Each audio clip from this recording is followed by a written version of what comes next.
Je suis autodidacte dans la vidéo et je me sens seul. Vraiment seul. Et peut-être que toi aussi. Il y a un an, je me suis lancé un défi, apprendre à réaliser des vidéos de qualité professionnelle et documenter mon parcours sur Internet. Je le fais en parallèle de mon job à temps plein et je ne compte plus les fois où tout devient si flou que j'ai envie de tout laisser tomber. Alors quand on m'a proposé d'aller au salon de la photo et d'y rejoindre une communauté de créateurs, je me suis dit que ça tombait au moment parfait pour moi. Ils sont là. Après des mois à vivre ma passion en secret, je voulais comprendre quel effet un groupe d'inconnus pouvait avoir sur ma motivation. On entend partout qu'appartenir à une communauté est un accélérateur. Moi, j'avais surtout l'impression qu'une communauté, c'était un groupe de gens qui se sentaient un peu seuls. Le résultat de cette expérience m'a surpris. Ça a changé beaucoup de choses en moi. Il faut que je vous raconte. Alors ça y est, c'est parti, on part au salon de la photo. C'est la première fois que je vais à un événement pareil. Je vais retrouver Nico, je vais retrouver sa communauté du Follow Focus Club. J'ai trop hâte d'être sur place, de découvrir tous les créateurs, de les rencontrer, d'aller découvrir du matériel. Donc sur ce, c'est parti.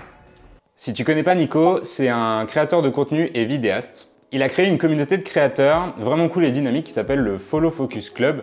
Et d'ailleurs, il en a fait une vidéo que je t'invite à aller voir, c'est passionnant. Pour bien comprendre l'impact qu'a eu cet événement et la rencontre de cette communauté, il faut que je vous explique un peu plus d'où je pars. Mon point de départ, c'est le même que celui de la majorité des gens. Un travail à temps plein qui n'a rien à voir avec la vidéo, la responsabilité d'une famille et un entourage qui n'est pas spécialement familier avec l'univers de la vidéo, et ni de la création de contenu. Alors quand je décide de me lancer dans la vidéo et de documenter mon parcours sur YouTube, la réalité, c'est plutôt la solitude. Et on va pas se mentir, à 80% du temps, c'est difficile. C'est dur parce que la conséquence de cette solitude, c'est qu'on finit par perdre confiance en soi. On doute et on finit par se demander si on est vraiment capable de le devenir, ce vidéaste et créateur de contenu. Je pourrais faire toute une vidéo sur le sujet de la création d'une identité de créateur, mais ce qu'il faut retenir, c'est que c'est un domaine dans lequel il n'y a pas de diplôme qui va rassurer ta maman.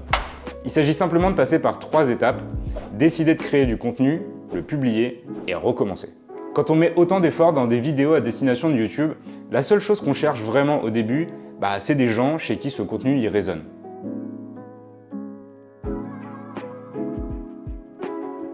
Après mes premières vidéos publiées sur YouTube, j'ai senti se créer en moi des bribes de cette identité de créateur, mais c'était pas du tout assez solide. En fait, c'était beaucoup trop fragile pour me permettre de continuer à répéter les efforts. Et je pense en fait que quand on crée seul, comme ça au début, ça tient que jusqu'à un certain point. Et in fine, on finit par s'essouffler. J'ai réalisé que connecter avec une communauté, c'était l'essence même de la création. Ce sont les gens qui m'entourent qui donneront du sens à mes créations et m'aideront à construire cette identité de créateur. Alors pour en revenir au salon de la photo, c'est l'endroit où se retrouvent tous les professionnels de l'audiovisuel français. C'est un salon assez petit et du coup c'est parfait pour briser la glace avec tous ceux que d'habitude je suis sur YouTube ou qui inspirent mes créations. J'ai donc franchi le pas de la rencontre. Le fait d'y aller en groupe, ça m'a donné vraiment beaucoup plus d'assurance et ça m'a permis de simplifier les prises de contact. A l'inverse, si j'étais tout seul à errer dans le salon, je pense que ça aurait été beaucoup plus difficile pour moi d'aller parler à des inconnus. Là finalement j'ai eu l'opportunité de parler avec eux, de parler avec des Alex Jackson, de parler avec des Damien de Lumétrie. Parler avec mes influences françaises en matière de vidéo, c'était déjà incroyable, mais c'est même pas ce que je retiens de plus marquant de cette journée. Le truc le plus cool, c'était de rencontrer tous ces gens avec qui j'ai autant de points communs.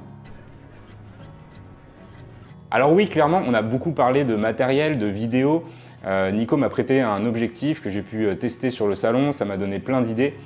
Alors Nico a été assez sympa pour me prêter son 20 mm, ça me permet d'être pour la première fois dans cette situation de vlogueur.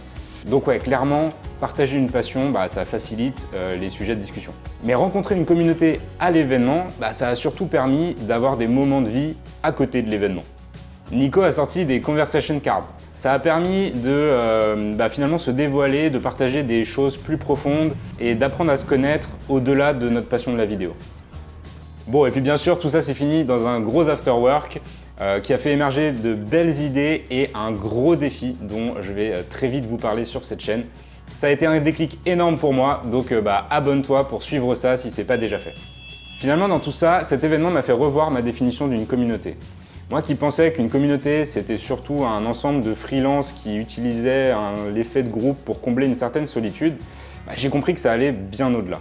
Une communauté n'est pas un entre-soi de personnes fermées à l'externe, c'est plutôt un groupe ouvert de personnes dont les intentions et les valeurs sont alignées. Et c'est cela qui a rendu mon expérience au Salon de la Photo aussi spéciale. Quand le terrain est propice à faire naître de belles histoires, les échanges sont naturels, les discussions sont fluides et tout ça vient s'inscrire au-delà d'une passion partagée. J'avais peur d'être le plus âgé dans un groupe de jeunes et en fait j'ai rencontré des gens avec des parcours hyper intéressants et avec qui les discussions étaient super naturelles. J'avais peur de devoir combler des blancs, forcer des discussions. Finalement rien de tout ça est arrivé, tout s'est fait de manière ultra naturelle. C'est vraiment une sensation que je vous recommande d'aller chercher parce que finalement c'est exactement ce qu'on espère trouver dans n'importe quel groupe de potes.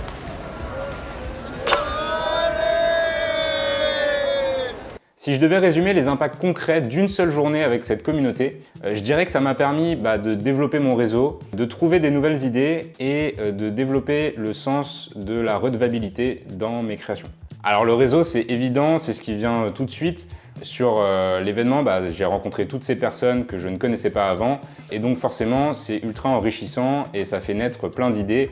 Donc ça c'est vraiment l'intérêt numéro 1 de rejoindre une communauté, c'est de pouvoir y développer son réseau. Niveau inspiration, au-delà de l'univers de chacun des créateurs, je dirais que ça m'a beaucoup aidé à comprendre et cerner les dynamiques sur un marché que je connais moins bien. Finalement, quand on discute, on se rend compte de comment se montent certains projets et ça élargit un peu notre sens et notre compréhension de l'univers de la vidéo. Et enfin, sans doute le plus important et le plus inattendu pour moi, c'est l'effet que cette communauté a eu sur ma redevabilité.